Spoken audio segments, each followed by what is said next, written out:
Hello, everyone. It's Leadership with Sonia, and welcome to our podcast and live, where we talk with exceptional leaders around the globe. And it is such an honor to talk with the absolutely fabulous Tanya Walford.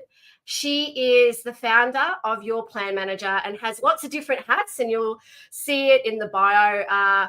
When you check out the wonderful things that she does and all the amazing things that she is doing in the NDIS space. She is also a finalist in our 2024 Outstanding Leadership Awards. So, which is, so amazing because she is fantastic. So, welcome to Leadership with Sonia today, Tanya. Thank you so much, Sonia, for having me. And I'm really grateful to have the opportunity to talk to you about something I'm passionate about, which is being a courageous leader and also trying to be a courageous person in my life overall. Yes, you definitely are all about courage. And when you think about courageous leadership, like courage, I mean, what does that mean to you? I mean, and tell us about, if you think about your life and your career and your journey, what's been probably something that really stands out that kind of, for you, that stood out in terms of courage? Yeah, I think for me, probably when I look at the things that have shaped me as an adult and as a leader, the biggest thing would be having three children with disability. The first child, when he was so we've got four children. Our first child, when he was born with a disability, was around 7 months old, and he started having really extreme meltdowns, which in front of all of our family and friends, we come from big families, for us was clearly different to the experience of other family and friends who were raising children at the same time. And that put us on a journey where then our third and fourth child also ended up being diagnosed with disability. And the first child was a period of 7 years where we were bounced around from parenting programs. We were told we needed to consider turning off the television. We were told we needed to implement consequences. There was all sorts of things that we were told. We had multiple diagnoses over a long period. And when combined with challenging behaviours, and I think this is something that we kind of don't talk about openly when we're talking about families, but often there can be difficult behaviours and sometimes violence and abuse from children to family members because they're unable to express themselves and they're really struggling with how to do that. But that has a very deep impact on how you live and work day to day. And so we went through a diagnosis process where three children were pretty much diagnosed within a couple of years of each other. What that meant for me, who's an ambitious, educated person who really wanted to work, I've always had a great love for working, and particularly working in the space of developing business and supporting businesses to grow and succeed.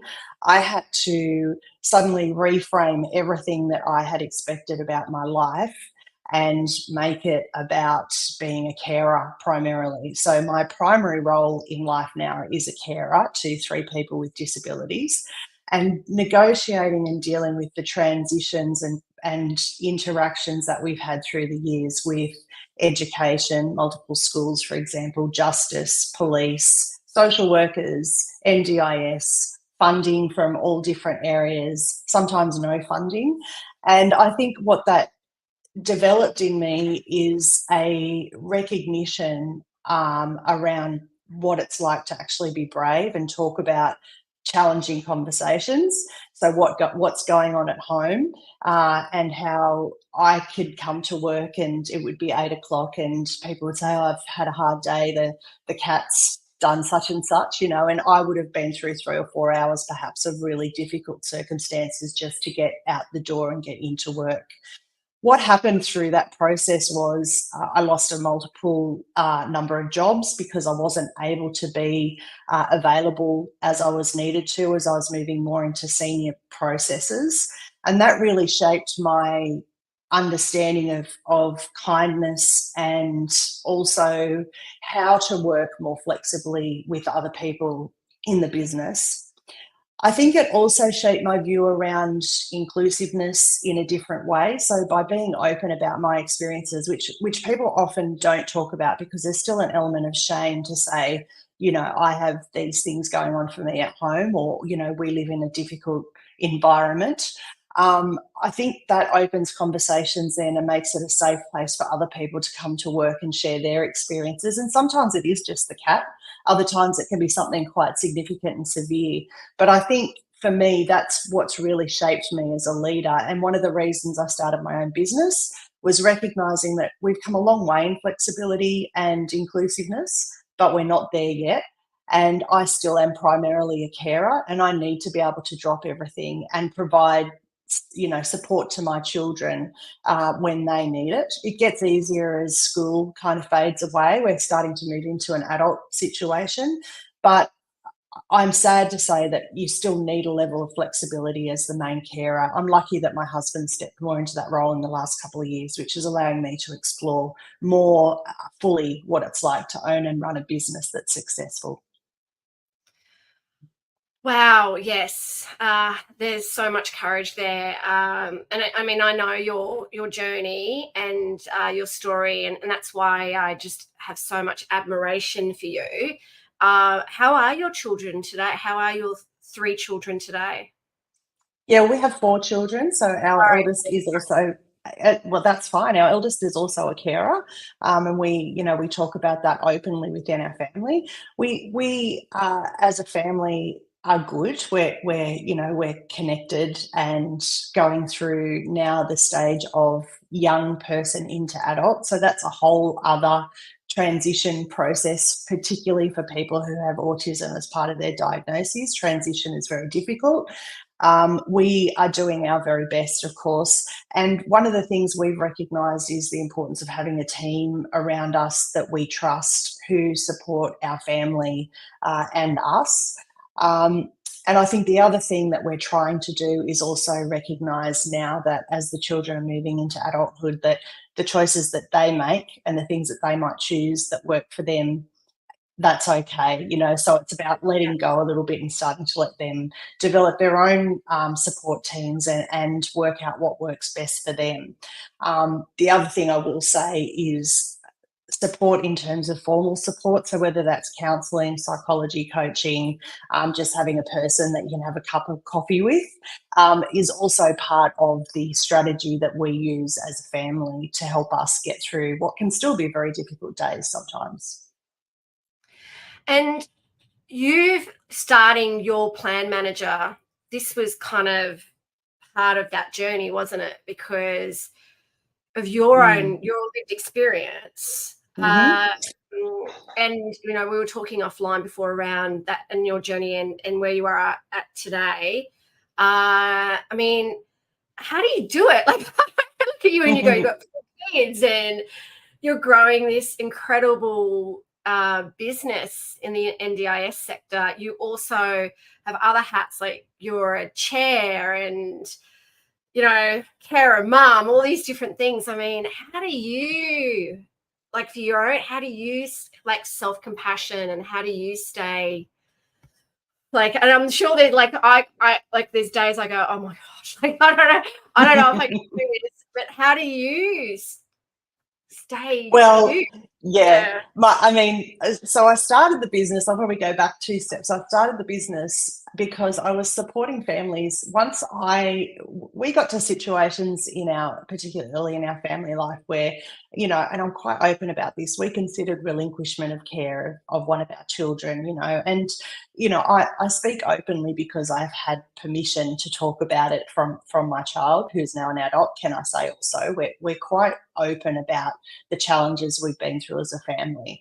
But I think the reason then I got into what I'm doing is I started supporting other families to access support, particularly through education. When you've got a child who's been expelled from multiple schools, and, you know, at one stage I had 4 kids in 4 different schools, it's a whole layer of fatigue that a carer has that people don't understand unless you're living in that world where you've got all of that extra work that just again, is assumed that women will do. And I think, part of this is also talking about how women are just assumed to pick up the slack. And, for me, that's part of what the challenge has been over the years as well, being someone who wants to be taken seriously, particularly in male-dominated industries, insurance, construction, some of those other things. So I think I started this business because I wanted flexibility for myself. I knew I could help people, and we started very small. And within pretty much the 5 years since the NDIS has rolled out, it's gone from me to 34 people. And we employ people mostly, who come from backgrounds of, Indigenous backgrounds, people with disability, carers, families, single parents, people who, have all sorts of diverse backgrounds and experiences, because that makes us better as a group. And how I do it is lots of trashy reality television. That's my secret love. It always will be. And I need that. My brain is on 24/7. I'm always trying to think about ways I can do something better, or reflecting on what's happened, which I think is part of how you do things well, is by being very reflective. But for me, switching off is about doing things that don't use my brain, because my brain actually, I do have days where I just can't do it. And I try to honour that and actually disconnect and make sure that I give myself that space, because I think, I try and look at it as if someone else was saying to me, I'm doing all these things and I'm feeling overwhelmed, and I would say, just stop. All you need to do is stop. I need to say that to myself as well. So I'm trying harder as I get older to have more balance. Yeah, I think as I've loved, it's great to hear that. I'm glad you're really more now cognizant of that self-care and self-compassion. Someone actually said to me this week, she said, how do I do this self-care? Like she has a child with a disability, and I said, and I get it. Like, it's not like you can just go, oh, guess what? I'm off to a spa day today. We talked about self-care is also about that self-kindness, self-compassion, like knowing that you're doing the best you can. You're only human. So yeah, I think it is about what are those things that can help you switch off. Any recommendations on any trashy television that you're kind of watching at the moment that listeners can look, any terrible real estate show where they've got the multi-billion-dollar, houses. I love all of those. I love anything around cooking. So, I'm crazy about MasterChef or any of those sorts of things. And honestly, I'll just find them, I'll stumble upon something. The one I can't do is Real Housewives, and I don't know why, but, when people start to get really nasty with each other, I do struggle with that kind of reality show. That's not my favourite. At the same time, I can, probably just sometimes go, I can't believe these people speak to each other this way. I agree. Like, it's just unfiltered. And honestly, for me, it's also about, sometimes I actually in a former life have a degree in design and textiles, and I love knitting and doing things, tactile and kind of working through that process. And that's something I still try and maintain as much as possible as well. So varied interests, and things that you make yourself do. I think it's really important. Sundays, we've always had a rule, no sport on Sundays in the family. It was just a rule. And Sundays is our day for rest, relaxation, catching up, doing whatever. And that still sticks with us today. Oh, I love that. Yeah, I can see that you're really creative. It's good to tap into. I started painting over Christmas, so I kind of went, I haven't painted since I was in high school, and then I've started painting, and now it's become I think anyone listening or watching, it's so good to think about what you can do, even if it is just an hour or whatever, like having something to kind of go, what is it that kind of like fuels my soul? Like, it's having those things that I got really attached to. I love the fact you're interested in the real estate and cooking shows. I do like the real estate ones. I hate to admit this, but I became addicted to Walking Dead.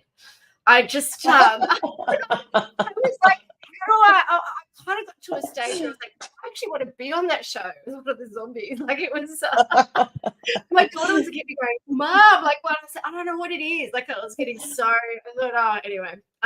That's too violent for me. I can't do it. It was actually very violent, FYI. So I wouldn't recommend it. Content warning. Yeah. I can't watch this. But it is. It's yeah. It's interesting how you can get attached to like, and there's so many great shows like Bear and things like that. But yeah. Anyway. Yes.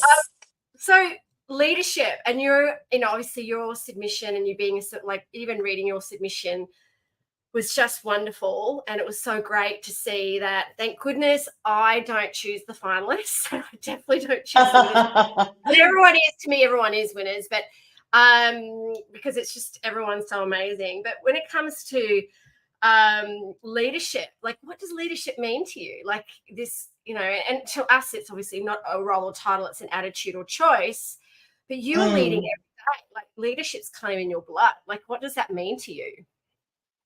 Yeah, it's interesting because I think leadership, my view of leadership has changed over the years as well. I used to think leadership was you're not a manager. You're going to take someone on the journey with you, and I think all of those things are still true. As a leader, you don't have to be in a senior position in business. What's changed for me is probably recognizing the different forms of leadership now, the more nuanced forms, which, for me are more about, one of our values at work, which a lot of people have, is collaboration, but we really collaborate. So when we're putting something in, and some people are critical of that, they say you over collaborate. I don't think you can over collaborate, actually. When we're putting something in, and sometimes it's a small change, sometimes it's a big change, but actually asking people's opinions, but then valuing and recognizing the different views or different ways in which a decision can help somebody's life. And a hybrid working policy is a really good example, just off the top of my head. So people can say, we're going to do a hybrid workplace policy. Here's a survey, fill it in, come back and tell us, and say, that's it, we've collaborated, we've done our job. That's the easy way. I think leadership is about actually saying, what are we trying to achieve? Where do we want to get to? And thinking about all the different people, because we used to in leadership talk about it's not the person, it's the position. I think now actually we have to recognise it's also the person that's in the position. And if you've got the right person in the right job, that's invaluable as a cohesive group.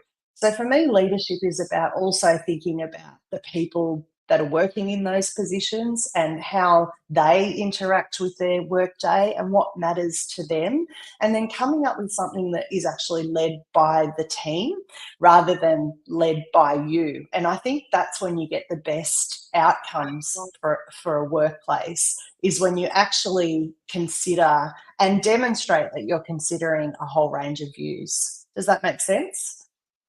I love that. I think it's understanding them as individuals and what they're motivated by, what their strengths are, what are their talent, like what, and doing what you can to kind of get them to be working in or operating in a space that is where they feel like they're in the flow. And does that make sense? Versus, yeah, exactly, 100%. Yeah. And then what happens is, we have lots of people. I started just me, and then we put a whole heap of people on in that first year. Most of those people are still with us as a group. So they've gone through enormous change. We've gone from being a little tiny itty bitty business where people are doing one thing or a whole part of the business, and now they're doing one thing or two things, and specialising. And that takes a lot of leadership in those people to not only recognise where they are going to work best and how they're going to fit into a larger organisation, but also to really then take other people with them and be able to kind of demonstrate the value of the business as a whole. And I think that comes from that collaboration. If you bring it all back to that collaboration, I think that's super important. The other thing for me about leadership is recognising that I don't know everything. I'm not great at everything. I'm a vision person. I have a million ideas a day. If I acted on every business idea I had, I'd not only be exhausted, but I'd probably also be broke, right? So for me, it's about needing to rein that in and choosing to surround myself with people who are great at their jobs, but also can have really open conversations with me where I can accept criticism and feedback. And I don't always like it, nobody does. Criticism, feedback's really hard. But I think being able to recognize that, I'm not the answer to everything, even though I own the business and pay the bills theoretically. Having been able to take that step back and allowing people to say, yeah, great idea, Tanya, but actually we don't have time to put that in, or that's not going to work because, or, I've got a different view, I think is super important as a leader. And that reflection, and we sort of talked about that earlier, that continual reflection, I go to bed every day going, and it's just a natural thing for me. For some people, it's not natural, but I always try and encourage anyone in the team to kind of think this way as well. What did I do today that was really successful? How can I improve even on that thing that was successful? Because I think wanting to always be better than yourself is all any of us can really achieve, and we talk to the kids about that. There's no one else to compare yourself to but you. So if you have done one thing better than you did yesterday, that's a win.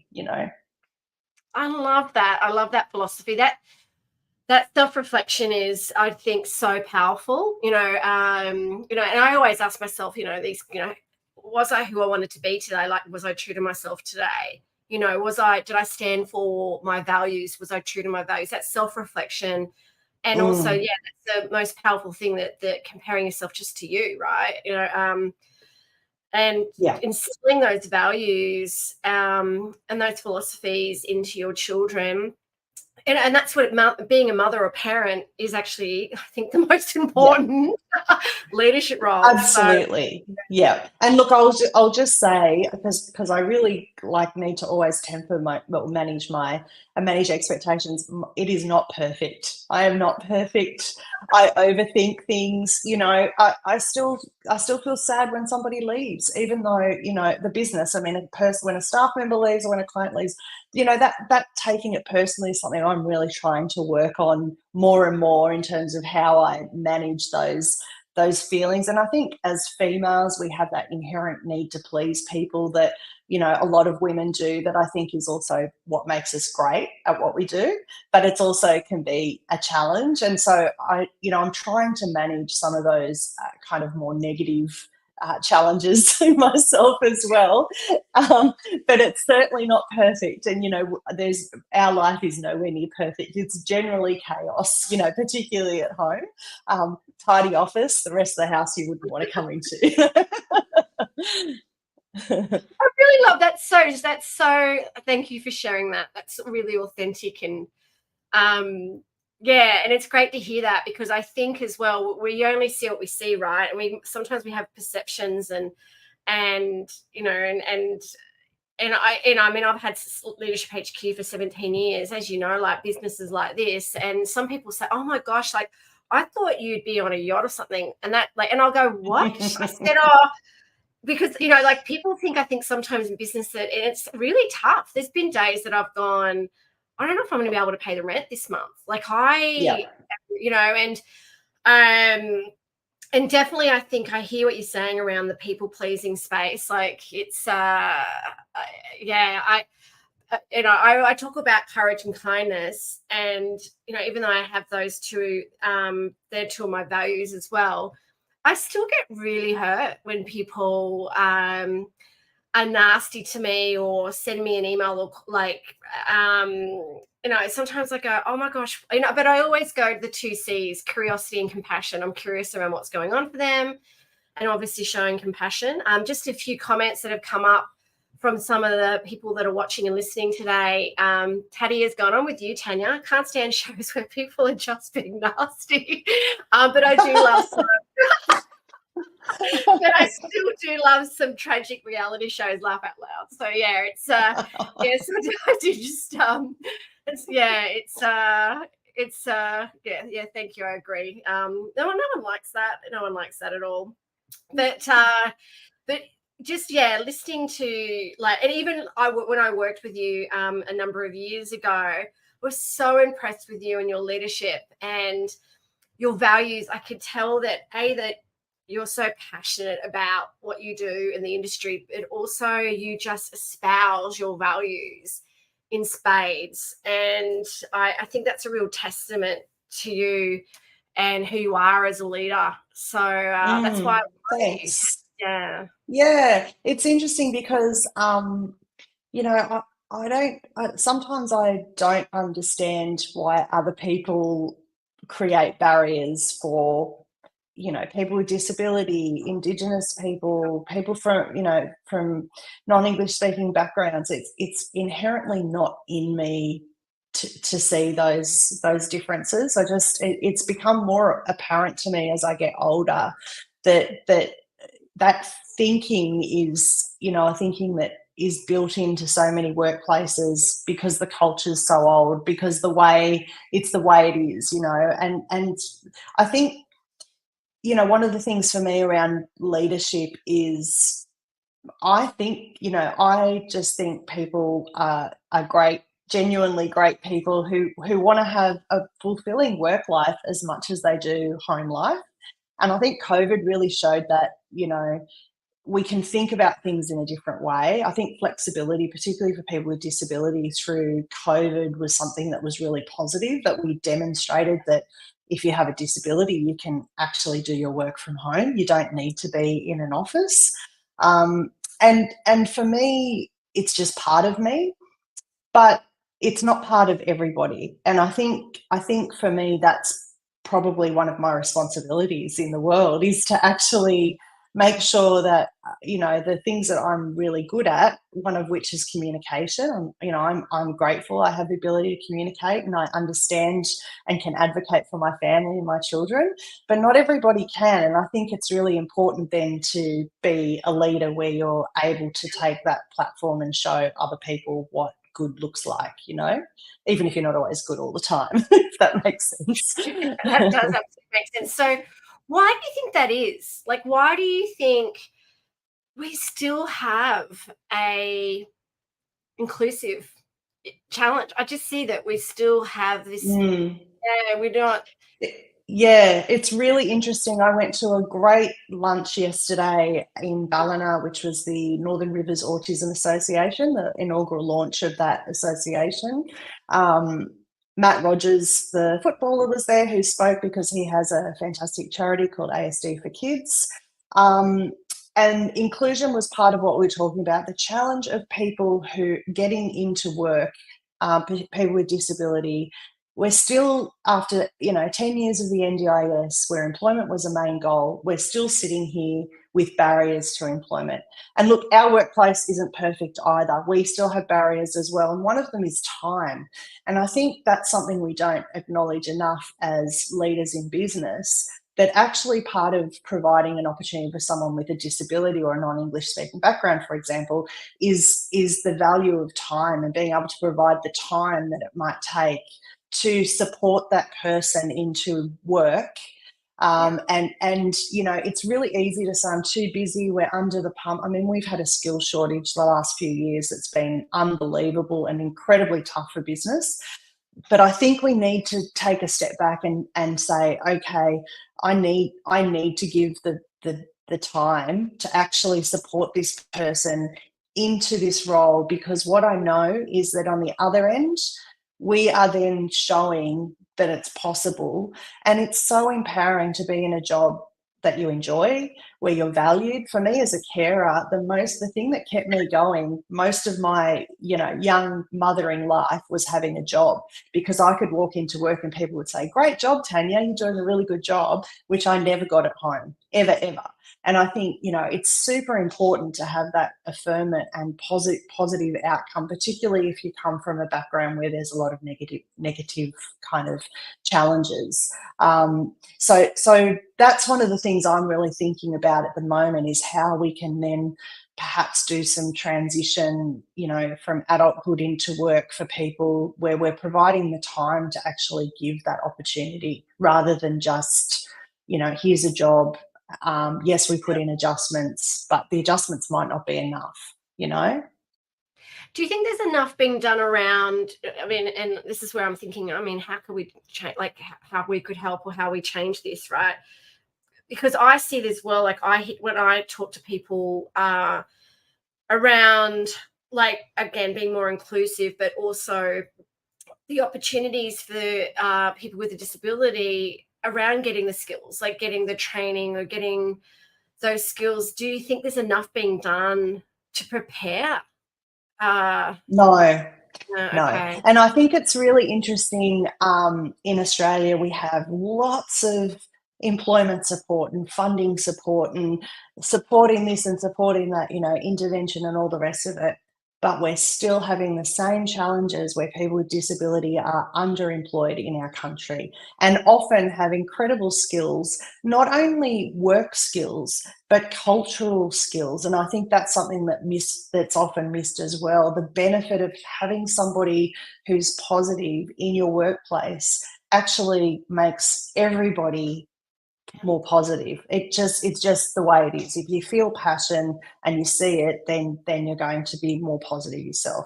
So what we need to do is actually, I almost think, throw everything out and start again. I mean, for me, one of the biggest things is making sure that people who are transitioning, particularly to adulthood, are given the time and the space to learn how to work, because it's an enormous change going from school, or for a lot of kids, for example, my kids who were put into online learning because mainstream or other school settings weren't appropriate, or they were expelled from school, right?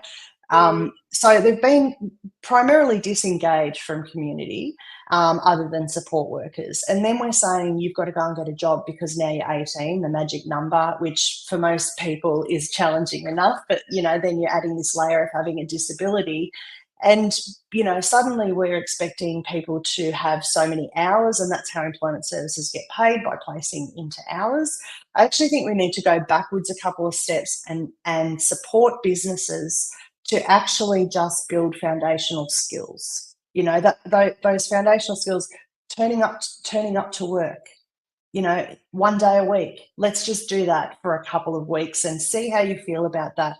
Too much? Okay, let's do it, every second week, and just start with that. Because everything is overwhelming, particularly to a young person anyway. But when you add that anxiety and disability and negative, and then you're asking people to come into a community that's new, it can be incredibly overwhelming. And so for me, I'm really starting to think about how our business can build that next stage of incubation for people who are moving into that workplace. Is anyone doing anything around it? Is anyone offering anything around that? I mean, that's just such a great opportunity for it. I was down in Canberra speaking with NAWIC, which is the National Association of Women in Construction. And I was talking to a woman there that she's a head of a peak body around apprenticeships, particularly for women. And she was saying to me that women are leaving in droves, like they're leaving apprentices because the businesses aren't able to, because they're going into like mining and engineering and building as a woman. And they're not having that inclusiveness. They feel like the environment they're going in isn't prepared for, which just blows your mind, right? Like it's like we're at this step, yeah. But it's the same, I think, with like, hang on a second, we're not used to someone that is from a different country or has a disability or because we're used to like how it's, like that we need to be educating, like that whole, how do we have more of that, I don't know, more of it, like, like we talk about emotional and having cultural, there's even a term called cultural intelligence. How do we gain those skills and more kind of awareness of how do we adjust our workplaces and our cultures and environment does that make sense? Understand? Yeah, absolutely. Yeah. And I think, you know, one of the words you use often is brave. And I think it's about being brave to say, I'm going to give it a go. I mean, for me, it's about, I want more for other people to succeed than I want for myself to succeed. You know, that's, I think, one of my responsibilities now. I've had success, you know, in terms of career and some of the other opportunities I've been given. I actually have a responsibility to share that. And I think that the biggest thing for me is then going, okay, if we're going to do this as a business, what have we got to lose? We've actually got very little to lose. Yes, we're in a business where we're on very fixed income. We get $100 per person per month, regardless of how many times they ring up, send us an email, ask us to pay invoices, need help with building relationships with their supports. You know, that's all we get. So we're on a very tight margin. But I feel like we have a responsibility. You know, we're in a business that serves people with disability. We have employed people and carers, you know, people with disability and carers. That's part of what we do. But it's not enough. I actually think now I need to be brave enough to say, okay, here's a gap. Here's something that's not happening. It's actually, I can't just sit here and say, I'm not happy that it's not happening. I actually need to do something about it. So that's the next step for me in terms of the business, is actually doing this, you know. Yeah. Let me know if we can help. Like, Thanks. I'm so excited that's actually, I'm getting goosebumps listening to you around that, because that could change our world, right? Like, I think that it's I think what your next, like, where you're wanting to go with this is going to be, this could be world changing, you know. I mean, obviously we want to stay Australia, but you know, let's just tone it back a little bit, keep it in the Northern Rivers to start. You know, but I think, you know, Sorry. Yeah. I mean, you know, if the best work that you do comes from personal experience, you know that, I know that. And I think, you know, when I think about what I want for my people, the people in my family, I want them to have fulfilled lives, and part of that is work. And so really for me, it's about thinking about what do they need, and it's too hard for them to get that somewhere else. That's part of the challenges of being a carer and advocate, is that the work all falls on you to go out and then find the opportunities for your people that are going to work for them. So you've got to work with business owner, you've got to work with your therapist, your you know, all of your intervention that you have, your support workers. Bring all of that team together so that your person can successfully integrate into adult society, which is very different to school society. And I think, you know, that's where, for me, if I'm going to design programs or think about next steps, I'm doing it with them in mind. You know, what I've learned and how I can improve their lives, you know, which is then that flow-on effect. Wow, that sounds incredible. Well, if there's anything we can do to help, or even anyone listening or watching, yes, please, yeah, reach out. Yeah. Yeah. What a great. I think it's.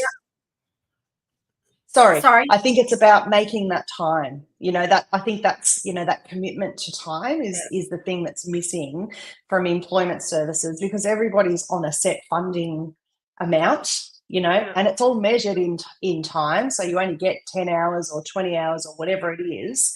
That's what's missing, is that kind of more open ability to work with someone in their time, not in your time. So, yeah. Yeah, I love that. In their time.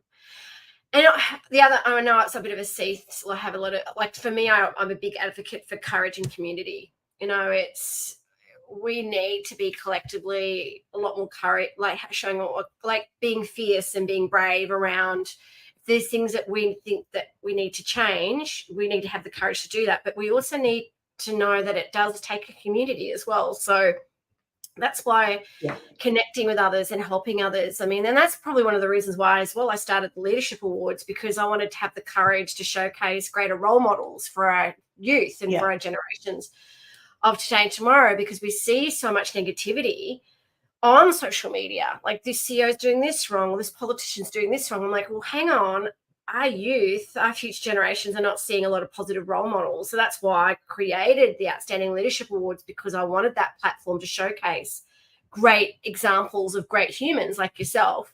But also it takes community. I can't do that. We can't, if we've got something we want to do to make change, it does take us helping each other. So if I can help you, or if anyone listening or watching can help Tanya, please reach out to her. And I just wanted to say, I know I've taken up way too much of your time today. We've been talking for such a long time. I know I could talk for ages more. But I just wanted to say a massive thank you for your amazing courage and leadership. Oh, and is there thank you, Sonia. That's very nice.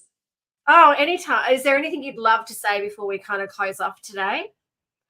I'd just say thank you, because it was a really good opportunity for me to probably reflect a little bit on where I've been and where I've gotten to.